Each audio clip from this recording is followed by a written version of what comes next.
Fala rapaziada, estou aqui para mais um Pseudo Responde. Antes de mais nada, QR Code e link do SofaScore aqui, o melhor aplicativo de dados e estatísticas de futebol, resultados, enfim. Tem mais do que só o futebol, hein? Tem vários outros esportes lá também. Vamos para a primeira pergunta do Tércio, o grande Tércio. Sigam ele lá no Twitter, um grande jornalista, fala muito de futebol e principalmente do futebol cearense, tanto Ceará quanto Fortaleza. Pediu minha opinião sobre o mercado de trabalho para um jornalista recém-formado em São Paulo. Cara, eu acho que o mercado de jornalismo hoje em dia, ele tem duas... Como que eu posso dizer? Ele tanto está mais aberto, que qualquer um pode fazer o seu próprio conteúdo na internet, enfim, mas ele segue tão fechado quanto era antes para as grandes empresas, como antigamente, né? Eu acho que a melhor coisa a se fazer é criar o seu conteúdo, começar na área colocando a cara, seja numa página do Twitter, seja numa página de Instagram, seja talvez não colocando a cara literalmente, mas escrevendo, tendo o seu perfil ali, e isso vai servir muito para o seu portfólio, e aí LinkedIn, por mais que eu odeie essa rede social, ela é muito importante. As principais empresas estão lá, as principais vagas estão lá também.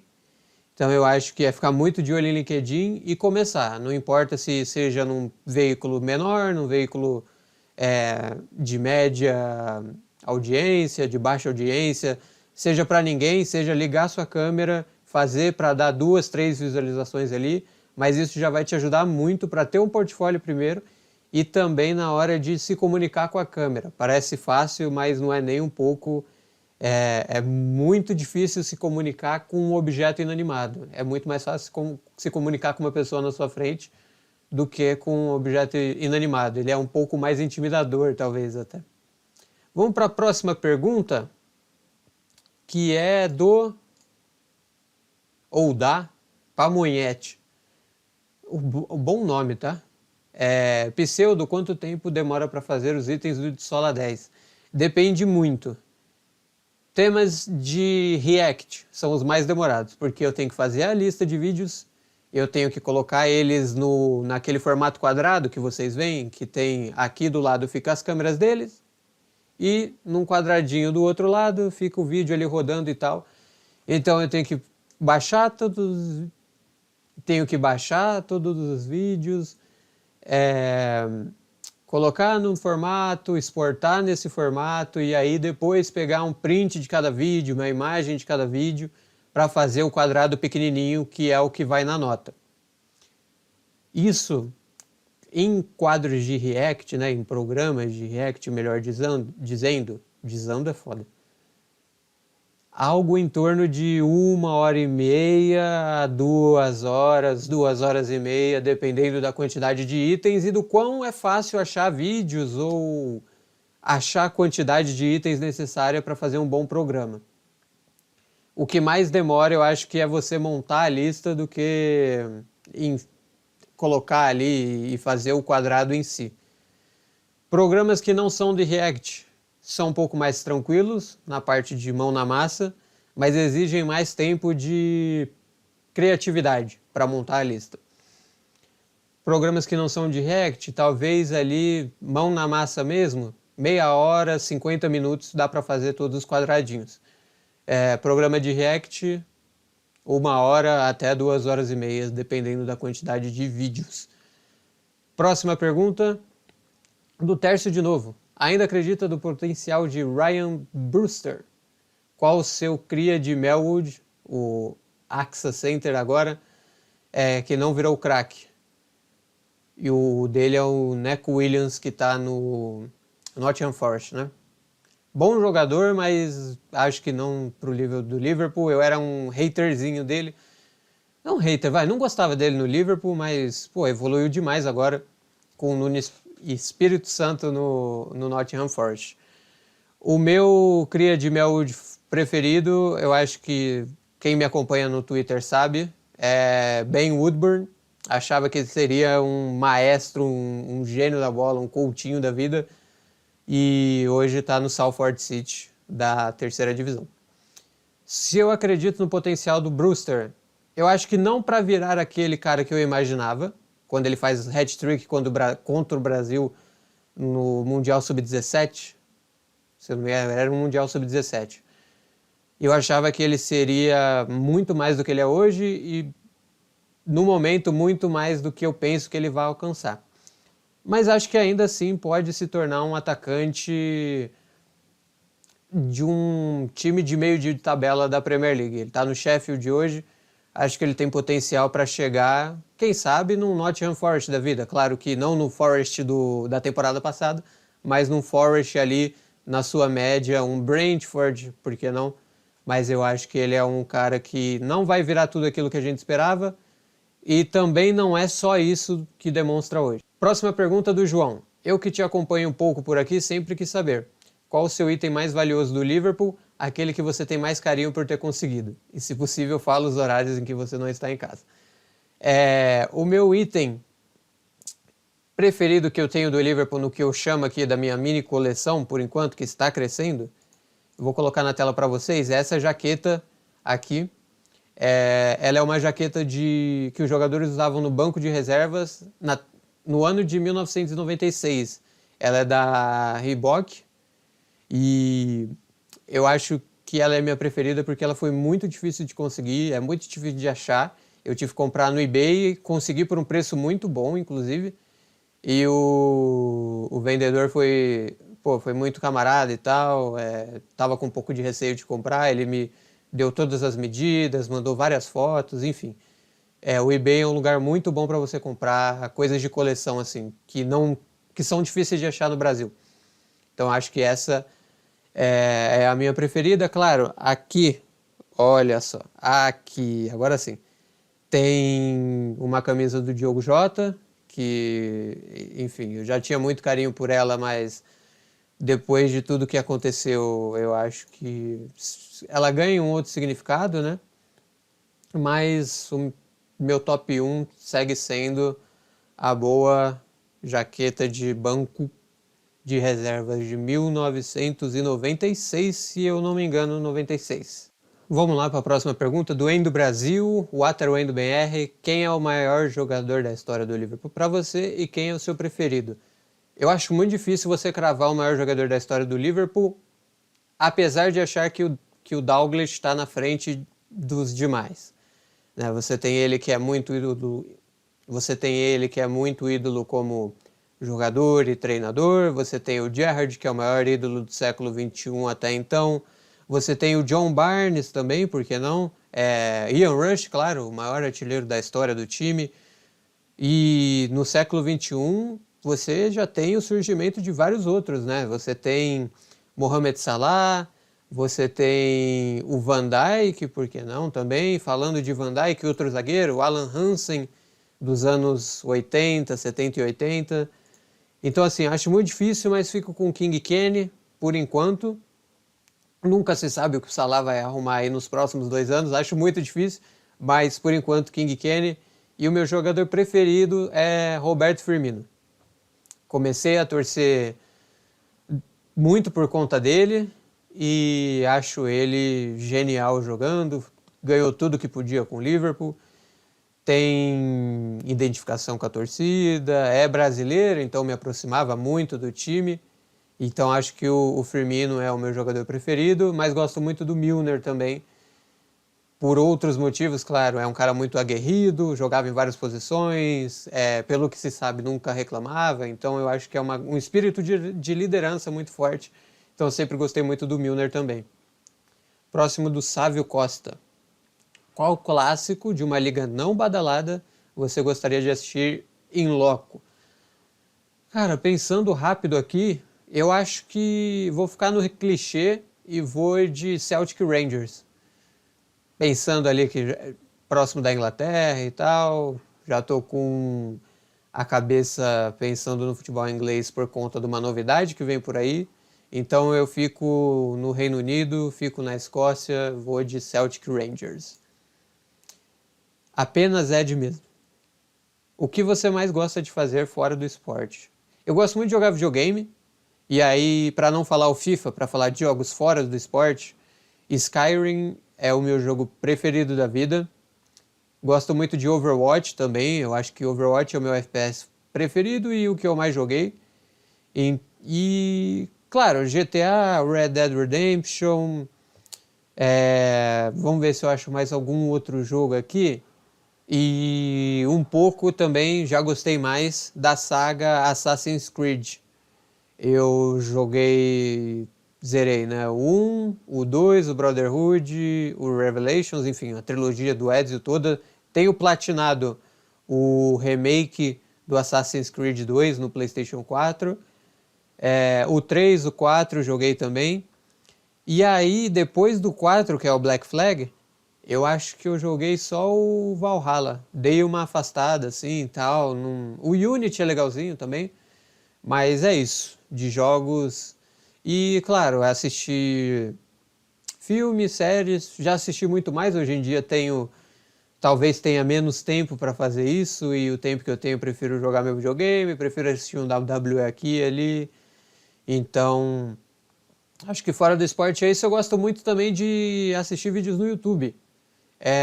Consumo muito YouTube, TikTok, Reels, enfim, muito por conta da profissão, tem que estar sempre antenado nas novidades. Mas criadores de conteúdo que eu gosto muito. Leon e News, Cadê a Chave? Coisa de Nerd, República, Coisa de Nerd, Cortes, Leon e News, enfim. Bruno Hatak, acho que é um cara que fala com um público diferente e um público que precisa muito de alguém como o Bruno Hatak fala.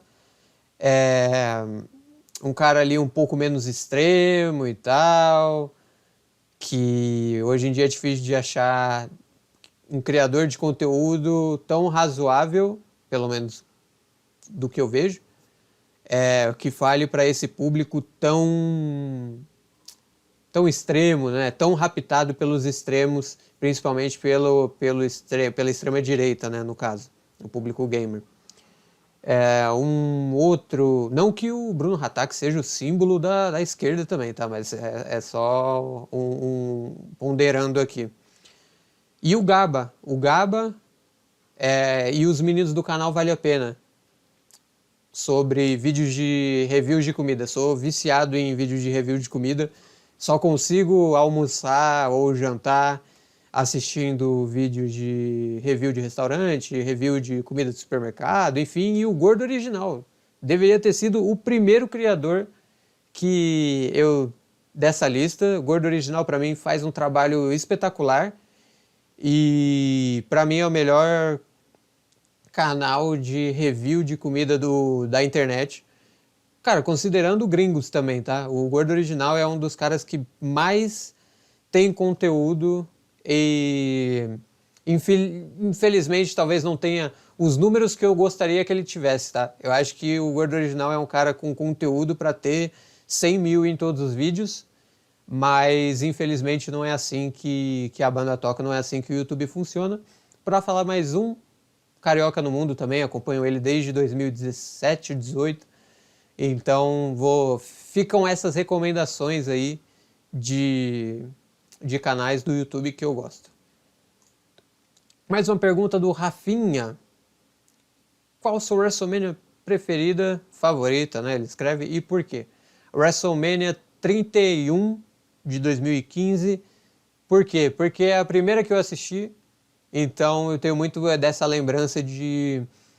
Eu tinha um computador que ele era da processador e placa de vídeo AMD, ele era meio gamer, assim, só que por ser o kit todo da AMD, na época, a AMD esquentava muito, né? Então ele sempre travava assim, eu tinha que resetar. Então eu lembro, tenho essa memória de estar ali no monitor, tal, acordado até tarde, tendo que ir para a escola amanhã, numa janelinha pequenininha, assim, cheia de anúncios, e vendo o Daniel Bryan campeão, e vendo o Seth Rollins invadindo o main event, vendo o RKO que o Seth Rollins toma no início da noite ainda. Então, fico com a WrestleMania 31 com uma menção honrosa para a WrestleMania 32, que foi uma que eu assisti com um amigo meu, Vinícius. A gente assistiu pelo Messenger, pela chamada de vídeo. E a gente assistiu pela chamada de vídeo do Messenger, no Facebook ainda. Foi muito divertido. Lúcio agora, perguntas do YouTube agora. Quem deveria tirar o título do John Cena? Pensando rápido aqui, não pensei em muita coisa. Braun Breaker, e aí eu faria toda uma trama para que tenha o face turn do Cena e que ele perca de maneira roubada o título na sua última luta. Não roubada necessariamente, mas com alguma interferência do grupinho do Seth Rollins ali. E aí Braun Breaker ganhando do Cena, Cena face, se aposenta como face. E quem sabe o Seth Rollins não faz o casting no Braun Breaker e acaba com a stable toda. Enfim, eu acho que iria de Braun Breaker, acho que é um cara que tem carisma, acho que é um cara que precisa melhorar um pouco no microfone, claro, mas dentro do ringue é uma máquina e tem muito carisma também. Pode ser muito do que foi ou do que tentaram fazer com que o Roman Reigns fosse quando era face, né? O Big Dog. Mais uma do Pedro, cara, tá pequeno aqui pra mim, Badin ou Badlin, não sei. Quais suas melhores experiências com a profissão durante a faculdade tirando a TNT? Experiência profissional, carteira assinada, estágio, essas coisas, enfim, eu só tenho na TNT, meu primeiro e único emprego até então. Mas eu sempre gostei muito de escrever reportagens, eu gosto muito de escrever. Então, uma coisa que eu gostei muito de fazer na faculdade foi um telejornal que a gente teve que fazer. E a gente fez o telejornal inteiro, assim, um grupo de 4 pessoas, desde bancada, reportagens, edição, eu toquei toda a parte de edição. E aí eu escrevi uma matéria para esse telejornal sobre o Vô dos Lanches, que é uma barraquinha, um carrinho, na verdade, de lanche de pernil e outros lanches que fica ali perto do Morumbi.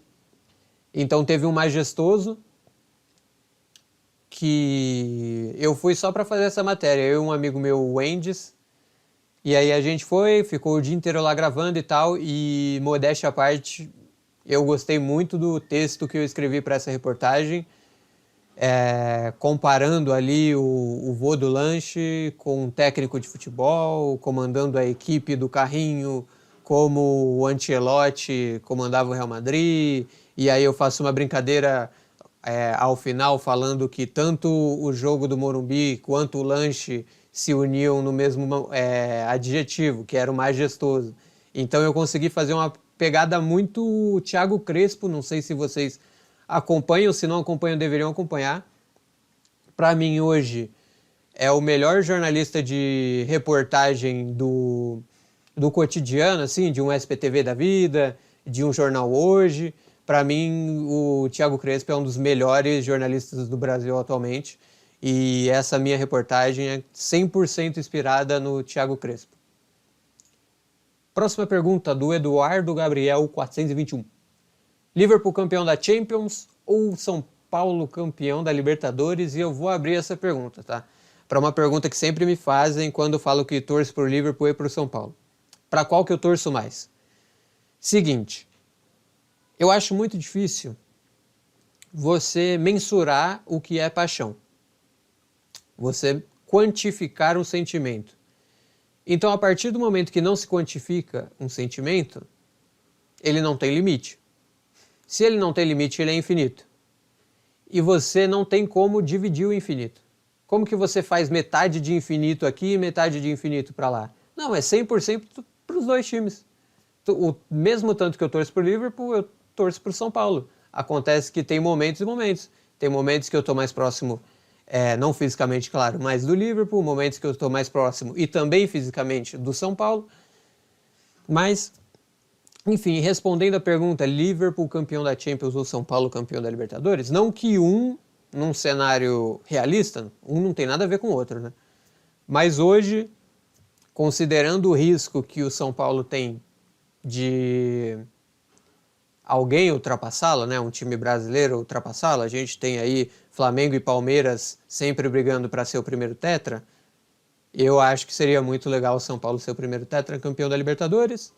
Então, essa é a minha resposta hoje, por conta dessa concorrência mais aproximada que o São Paulo tem de perder o título de maior campeão, que hoje é dividido, né, entre os brasileiros, mas aí se alguém, e principalmente o Flamengo, se o Flamengo se torna tetracampeão da Libertadores, é muito complicado você falar que o Flamengo não é o maior time do Brasil, apesar dos 3 mundiais do São Paulo. Então, eu queria muito que o São Paulo fosse o primeiro tetracampeão da Libertadores e que eu nunca vi também o São Paulo campeão da Libertadores. Em 2005, eu tinha 2 anos de idade.